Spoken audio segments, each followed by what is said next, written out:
I have always been a fan of the movies and of the books, and just thought it'd be a really cool thing to be involved with. And I love to write, and we got together and did our thing, so I wrote and recorded it.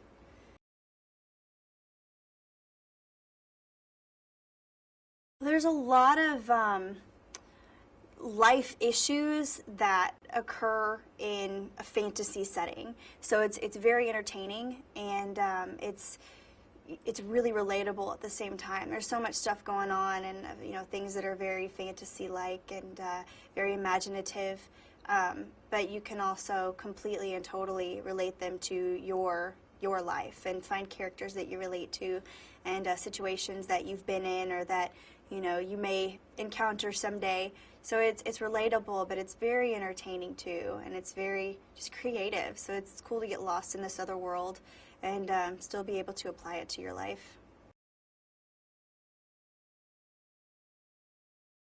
Throughout the movie, I think I relate to Lucy the best because she's kind of trying to find herself, and she has this older sister that's beautiful, and she wants to be like her older sister, and instead of worrying about being the best Lucy she can be, she kind of tries to live up to this other expectation that she has. And I feel like we all, especially women, do that quite a bit. We're always striving to be better and to be, like someone else, when we should really just focus on ourselves and I can be the best Carrie that I can be. But there are definite situations throughout the movie as far as, being tempted, that I feel like everybody can relate to, and different characters kind of have their own moments of temptation that we would all like greed and power and beauty, and I think we can all relate to all of those.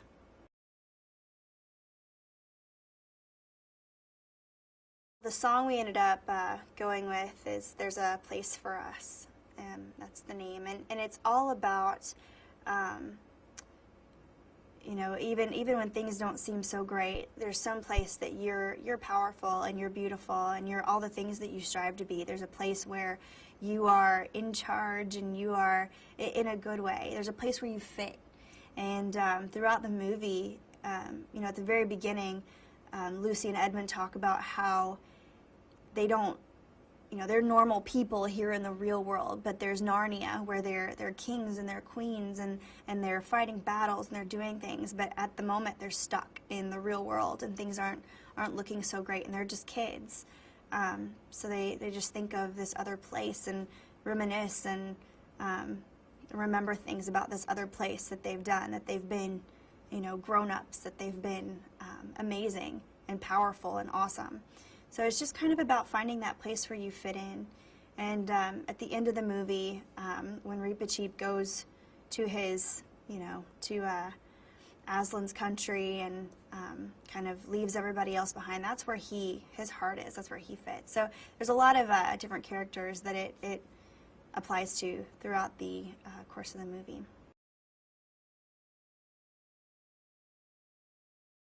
We wanted it to be kind of magical and kind of, I don't know, otherworldly. So we wanted a lot of strings on it. We wanted a lot of, I don't know, it's a big song. It's a big ballad. When you hear it, you would think, hey, that should be in a movie.